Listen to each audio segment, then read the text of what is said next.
പുലിയെ കണ്ടതായുള്ള റിപ്പോർട്ടുകളാണ് വരുന്നത്. പെരിന്തൽമണ്ണ യിലാണ് വീണ്ടും പുലിയെ കണ്ടതായി സ്ഥിരീകരണം. നാട്ടുകാർ സ്ഥാപിച്ച ക്യാമറയിൽ പുലിയുടെ ദൃശ്യങ്ങൾ പതിഞ്ഞിട്ടുമുണ്ട്. പ്രദേശത്ത് പുലിയുടെ സാന്നിധ്യം പല തവണ സ്ഥിരീകരിച്ചിരുന്നു. പക്ഷേ നടപടിയൊന്നും എടുക്കാൻ അധികൃതർ തയ്യാറായിട്ടില്ല. ഇതാരോപിച്ച് കരുവാരക്കുണ്ട് ഫോറസ്റ്റ് സ്റ്റേഷനിലേക്ക് നാട്ടുകാർ പ്രതിഷേധ മാർച്ച് വരെ നടത്തുകയുണ്ടായി. കാളികാവിൽ ആളെ കൊല്ലി കടുവയ്ക്കായുള്ള ദൗത്യം തുടരുന്നതിനിടയിലാണ് മണ്ണാർമലയിൽ ഇപ്പോൾ പുലിയെ കൂടി കണ്ടെത്തിയിരിക്കുന്നത്. ശിവദാസ് കന്മനം വിവരങ്ങൾ നൽകും. ശിവദാസ്. മലപ്പുറം പെരിന്തൽമണ്ണയ്ക്ക് സമീപം മണ്ണാർമലയിലാണ് കഴിഞ്ഞ ദിവസം പുലിയെ കണ്ടത്. അതായത് നാട്ടുകാർ തന്നെ സ്ഥാപിച്ച ക്യാമറയിലാണ് പുലിയുടെ ദൃശ്യങ്ങൾ ഉള്ളത്.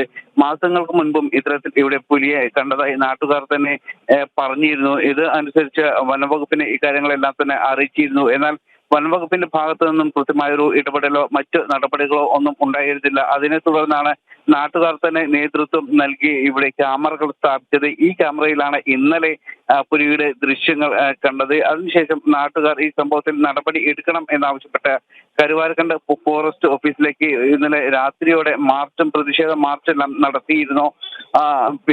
കൃത്യമായൊരു ഇടപെടൽ വനംവകുപ്പിന്റെ ഭാഗത്തു നിന്നും ഉണ്ടാകുന്നില്ല. പ്രത്യേകിച്ച് വനംവകുപ്പിന്റെ ഒരു ഇടപെടൽ ഇല്ലാത്തത് കൊണ്ട് തന്നെ വലിയ ഭീതിയോടെയാണ് നാട്ടുകാർ ഈ ഭാഗത്ത് കഴിയുന്നത്.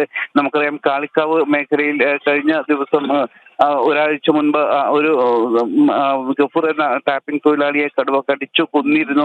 അതിനെ തുടർന്ന് ഇപ്പോൾ അവിടെ കടുവ ദൗത്യം പുരോഗമിക്കുകയാണ്. ഇപ്പോഴും ഒരാഴ്ച പിന്നിട്ടിട്ടും ഈ കടുവയെ പിടികൂടാൻ ദൗത്യ സംഘത്തിന് കഴിഞ്ഞിട്ടില്ല. 60 പേരടങ്ങുന്ന സംഘമാണ് ഇവിടെ ദൗത്യത്തിന് നേതൃത്വം നൽകുന്നത്. വിദഗ്ധർ അടക്കം ഉള്ള സംഘമാണ് ഈ ദൗത്യത്തിന് പിന്നിൽ ഉള്ളത്. ഡോക്ടർ അരുൺ സക്രിയ ഉൾപ്പെടെയുള്ള വിദഗ്ധർ അടങ്ങുന്ന സംഘമാണ് ഈ ദൗത്യത്തിന് നേതൃത്വം നൽകുന്നത്. കുങ്കിയാനകൾ അടക്കമുണ്ട്. ഈ ഒരു സാഹചര്യത്തിലാണ് ഇപ്പോൾ മണ്ണാർമലയിൽ കൂടി പുലിയുടെ സാന്നിധ്യം സ്ഥിരീകരിച്ചത്. നേരത്തെയും സ്ഥിരീകരിച്ചിരുന്നു. ഇപ്പോൾ നാട്ടുകാർ സ്ഥാപിച്ച ക്യാമറയിലും ഈ പുലി ചാടുന്ന ദൃശ്യങ്ങൾ വളരെ വ്യക്തമായിട്ട് തന്നെ ഉണ്ട്. പക്ഷേ ഇന്നത്തും ഇപ്പോഴും അനങ്ങാപ്പാറ നയം തന്നെയാണ് വനംവകുപ്പ് സ്വീകരിക്കുന്നത് എന്നാണ് നാട്ടുകാർ ആരോപിക്കുന്നത്. ഇതിന്റെ അടിസ്ഥാനത്തിലാണ് ഇന്നലെ വൈകിട്ട് ഫോറസ്റ്റ് ഓഫീസിലേക്കും അതോടൊപ്പം തന്നെ കരുവാരക്കുണ്ടിലെ മറ്റ് വനംവകുപ്പിന്റെ മറ്റ് അനുബന്ധ സ്ഥാപനങ്ങളിലേക്കും എല്ലാം തന്നെ നാട്ടുകാർ പ്രതിഷേധ മാർച്ച് നടത്തിയത്. അടിയന്തരമായി നടപടി സ്വീകരിക്കണം എന്നാണ് നാട്ടുകാരുടെ പ്രധാനപ്പെട്ട ആവശ്യം.